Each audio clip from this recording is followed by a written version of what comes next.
Hi, my name is Jarek and welcome to the Zillin tutorial.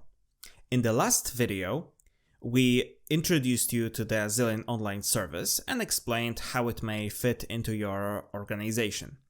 In this video, we're going to set up our account and log into our first ever Zillin workspace. So, join me on this little venture. Last time we ended up on the main website of Zillin, and we now need to click the Try for Free button in the upper right corner in order to enter the registration form, in which we'll obviously need to provide our email address and set up a password. We also encourage you to fill in the name of your organization and the country you hail from. Agree to our terms and conditions as well as the privacy policy, and please also agree to receive our newsletter. Once you've hit the Create Account button, you will be sent a verification link to the email address provided here. Once you've clicked that link, you will be able to log in to your account. Let's assume that I already have confirmed the creation of my account, so now I can log into it using the data provided during the registration process.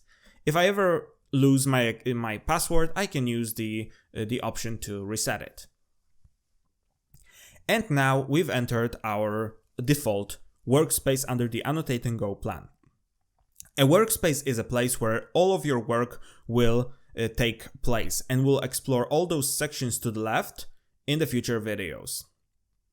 The current workspace that we have, the one that we're given by default, is named after our email address. But we can actually rename it, and we're going to do it right now.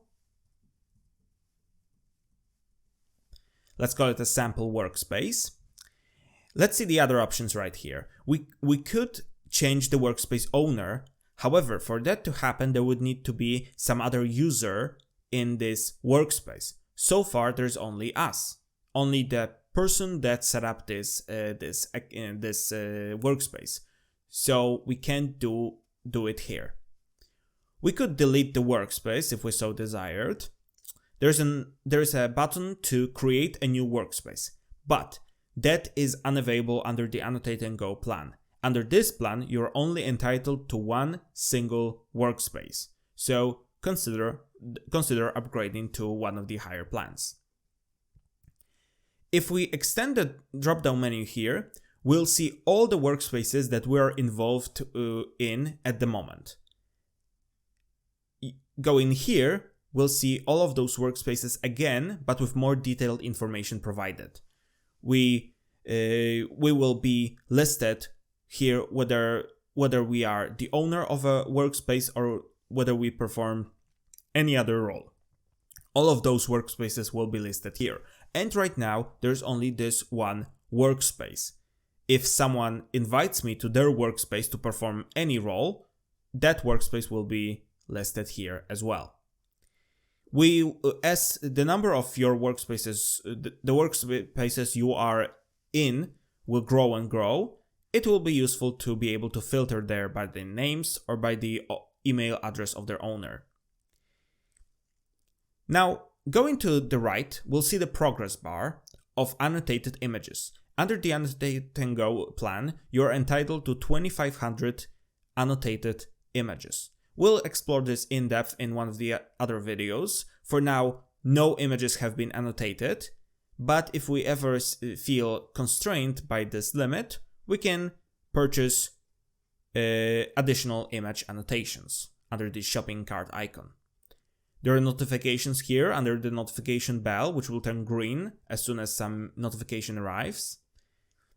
And finally, we can extend this menu to the right. We can log out of our account. We can get back to the main website go into the tutorials, the frequently asked questions, or the pricing sections. We can increase our limit. Again, that's the same thing as the shopping cart icon right here. And we can go to the account. Here, we can edit some of the information provided during the registration process, as well as introduce some new ones. For example, we can actually give ourselves a name. And that will make identifying me by the people I invite into this workspace easier. To the right, we can see the current plan that we have, the amount of images that we have in published datasets. The upper limit is 2500. The amount of space that's used at the moment, the limit is over 5100 kilobytes or 51 megabytes. And we also can see the limit for our workspaces, and the limit for our workspace users have already been filled. Again, this will be explored in a little more detail in the next video. And here, the limit so far not exhausted is workers invited into our workspace. Again, the next video will explain this a little bit more. And finally, we have the image annotations left. That number is the same as the number right here. That concerns the same aspect of Zillin.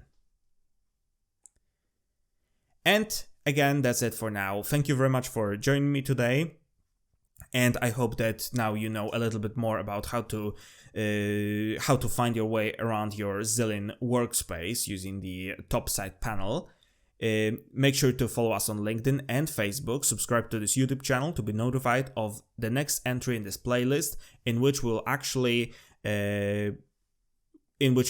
get to the team section to see just how role management works in Zillin. So thank you again for watching. Hope you have a nice day. See you next time.